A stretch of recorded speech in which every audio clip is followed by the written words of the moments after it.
اعوذ باللہ من الشیطان الرجیم بسم اللہ الرحمن الرحیم وَأَن تَصُومُوا خَيْرٌ لَكُمْ إِن كُنتُمْ تَعْلَمُونَ صدق اللہ العظیم ان اللہ وملائکتہ یصلون علی النبی یا ایھا الذین آمنوا صلوا علیہ وسلموا تسلیما الصلاۃ والسلام علیک یا سیدی یا رحمۃ للعالمین وعلی آلک واصحابک یا سیدی یا خاتم النبیین یا شفیع المذنبین یا راحت العاشقین۔ سامعین محترم، ماشاءاللہ سے رمضان مبارک کا جو کورس کا ایک سلسلہ شروع ہوا ہے، اس میں اچھی پیاری پیاری باتیں جو ہے ماشاءاللہ سے آپ کی گوش گزار کی جاتی ہیں۔ ابھی میں نے آپ کے سامنے قرآن پاک سورہ بقرہ کی آیت نمبر 184 ماشاءاللہ تلاوت کی۔ اللہ تعالیٰ فرماتے ہیں اور تمہارا روزہ رکھ لینا تمہارے لیے بہتر ہے اگر تمہیں سمجھ ہو، مطلب اگر تم سمجھو اس بات کو تو یہ جو روزہ رکھ لینا ہے یہ تمہارے اوپر مشقت نہیں ہے۔ اکثر ہمارے ساتھی دوست احباب جو ہے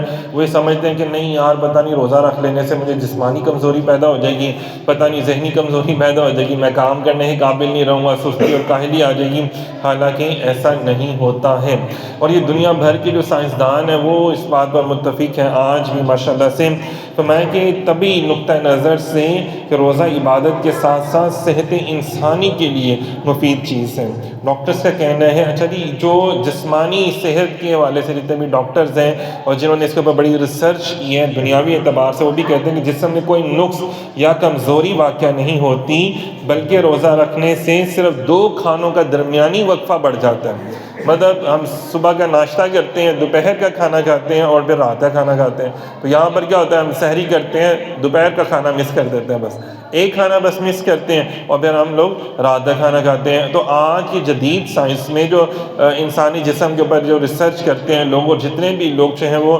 ایکسرسائز کرنے والے لوگ ہیں، وہ لوگ کیا کرتے ہیں کہ دن میں صرف 2 ٹائم کھانا کھاتے ہیں، ایک صبح کا ناشتہ کھاتے ہیں، ایک رات کا کھانا، وہ بھی رات کو 8 بجے سے پہلے کھا لیتے ہیں۔ مطلب وہ ہمارے یہاں پہ کیا ہوتا ہے کہ وہ فجر مطلب مغرب یا عشاء کا ٹائم ہو رہا ہوتا ہے، اور دوپہر کو ہلکی پھلکی کوئی سیلیڈ وغیرہ لے لیتے ہیں، اور وہ ڈاکٹرز کہتے ہیں کیا کہ اس سے آپ کا جسم جو ہے وہ صحت مند تندرست رہتا ہے۔ تو رمضان میں ہم کیا کرتے ہیں کہ سحری کھا لیتے ہیں، اور پھر شام کو مغرب کے ٹائم دیکھیں ہم لوگ کیا کرتے ہیں، افطاری کرتے ہیں۔ اور کھجور دیکھیں، کھجور میں فرمایا گیا، حضور صلی اللہ علیہ وسلم نے بار بار فرمایا کہ کھجور میں بے شمار طاقتیں جو ہے اللہ تعالیٰ نے رکھی ہیں۔ فرمایا کہ 3 روٹیوں کی طاقت اس میں ہوتی ہے، تو 1، 3، 5 اس طرح کھجوریں ضرور کھایا کریں، اس میں بہت طاقتیں پائی جاتی ہے ماشاءاللہ سے۔ پھر فرمایا کہ در حقیقت 24 گھنٹوں میں جسم کو مجموعی طور پر جتنی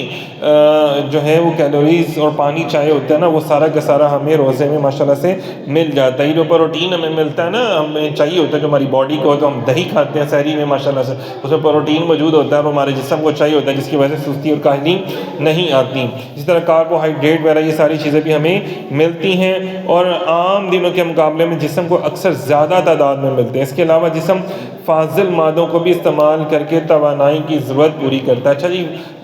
یہ جو فاضل مادے کون سے ہوتے ہیں ہمارے جسم میں؟ جب ہم اپنے جسم کو خوراک نہیں دے رہے ہوتے ہیں نا، تو پھر جو ہماری چربی ہوتی ہے، عام الفاظ میں اگر میں آپ کو سمجھاؤں تو جو چربی ہوتی ہے وہ ساری پھر پگھلتی ہے۔ وہ جسم سے جب پگھلتی ہے، مطلب جسے ہم کہتے ہیں کولیسٹرول کم ہونا، کولیسٹرول پھر وہ جسم کی ضروریات کو پورا کرنا شروع کر دیتا ہے، اور پھر کیا ہوتا ہے وہ